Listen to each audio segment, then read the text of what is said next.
2025 সালের জুন মাসে ঈদুল আজহার ছুটিতে আমরা চীন ভ্রমণ করলাম। যাত্রা শুরু হলো। আমরা ইমিগ্রেশন পলিসি ঝামেলা ছাড়াই আমরা চায়নার কথা রওনা দিচ্ছি। আজকে বোর্ডিং ব্রিজ নাই আর কি, আমাদেরকে বাসে করে উঠতে হবে মনে হচ্ছে, সেই জন্য আমরা এখন রওনা দিলাম বেশ আগেই। হোপফুলি ওখান যাত্রা এবং ওখানকার ইমিগ্রেশনও হোপফুলি ঝামেলা ছাড়া পার হতে পারবো। আমাদের টিমে আমরা 9 জন ফ্যামিলি মেম্বার, ইনশাআল্লাহ। আল্লাহ হাফেজ, ঈদ মোবারক। এই ভ্রমণে আমরা 3টে শহর ভ্রমণ করেছি চীনের: কুনমিং, সাংহাই এবং বেইজিং।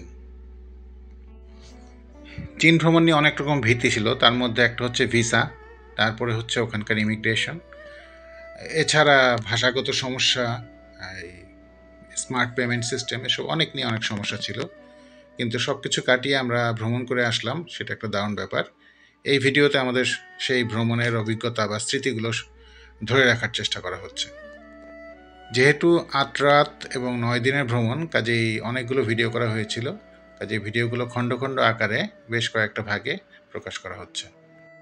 আশা করি আপনাদেরও খারাপ লাগবে না। তো আমরা ইমিগ্রেশন শেষে বের হয়ে আসছি কুনমিং এয়ারপোর্টে। আমাদের রিসিভ করতে একজন এসেছিল ট্রাভেল এজেন্টের পক্ষ থেকে, সে গাড়িটা আনতে গেল, কারণ এই রাস্তায় গাড়িটা বেশিক্ষণ থামতে দেয় না। কাজে গাড়িটা নিয়ে এসে আমরা ঝটপট চড়ে উঠতে হবে।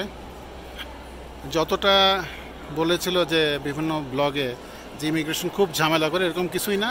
তবে তারা খুব সিরিয়াস তাদের কাজের ব্যাপারে, যে সব কিছু ঠিকঠাক মতো করে, কোনো হেনস্থা করে নাই। সময় লাগছে, বাট হেনস্থা বললে এটাকে আসলে আমাদের ভুল বোঝা হবে, মানে অতিরঞ্জিত কিছু হবে। তা সিম্পলি সবার ডাটা নিছে, তারা বুঝে নিছে যে কার সাথে কী সম্পর্ক, কার সাথে কী, কে কার সাথে আসছে, কোথায় থাকবে। এগুলো তো খুব কমন, একটা দেশে আপনি ঢুকতেছেন, তাকে আপনার তথ্য তো দিতেই হবে, তাই না? তাদের কাজে এটাকে আমি বলবো সময় লাগছে ঠিকই, কিন্তু এটা কোনো না।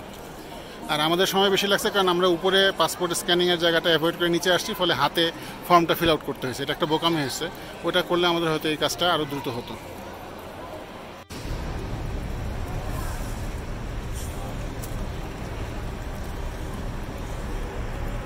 South of the cloud.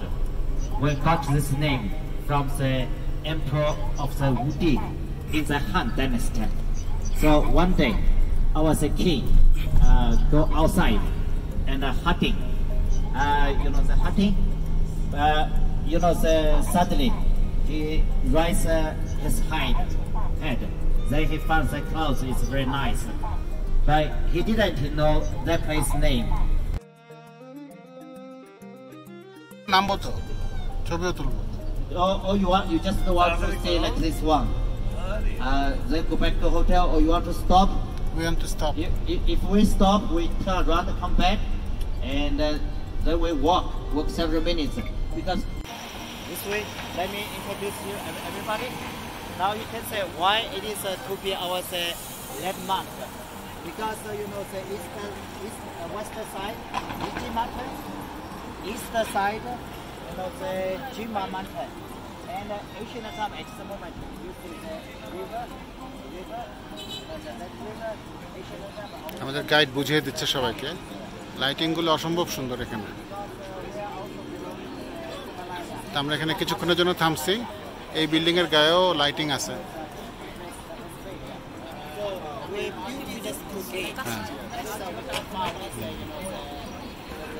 হ্যাঁ, নি হাও।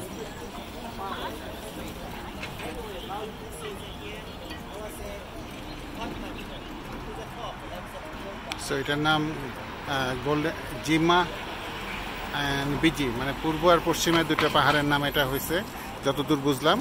আর ইংরেজিতে এর নাম গোল্ডেন রুস্টার, গোল্ডেন হর্স আর জেড রুস্টার এই নামে পরিচিত। যেখানে যে রুস্টারের ছবি দেওয়া, এটার মধ্যে জেড রুস্টার বলে এটাকে। এই গেটটার মধ্যে খেয়াল করলে দেখা যাবে এই যে রুস্টারের ছবি দেওয়া, এই যে মোরগ আর কি।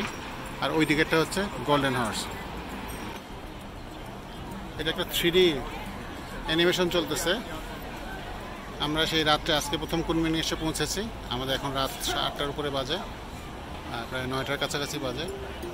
এই যেটা হচ্ছে গোল্ডেন হর্স, এই গেটটার উপরে দুই পাশে দেখবেন যে গোল্ডেন হর্সের এমব্লেম দেখা যাচ্ছে, এটা গোল্ডেন হর্স। আর এই পাশে উল্টা দিকেরটা হচ্ছে জেড রুস্টার। এই হচ্ছে শহর, সবাই এখানে ঘুরতে আসে মনে হচ্ছে।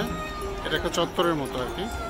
ঐতিহাসিক ভ্যালু আছে যে বন্যা থেকে রক্ষা করার জন্য নাকি দুই পাশে দুটা সাপের কথা বললো।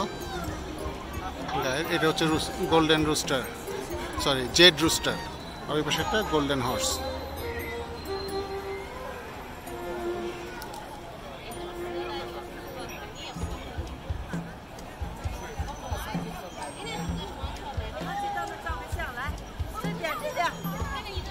লাইটের কারুকাজ খুবই সুন্দর। আমরা এখানে কিছুক্ষণ থামছি, এখান থেকে আমরা হোটেলে গিয়ে চেক ইন করবো। আমাদের guide mister solo.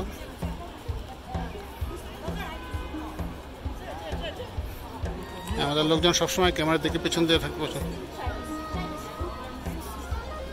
No pork.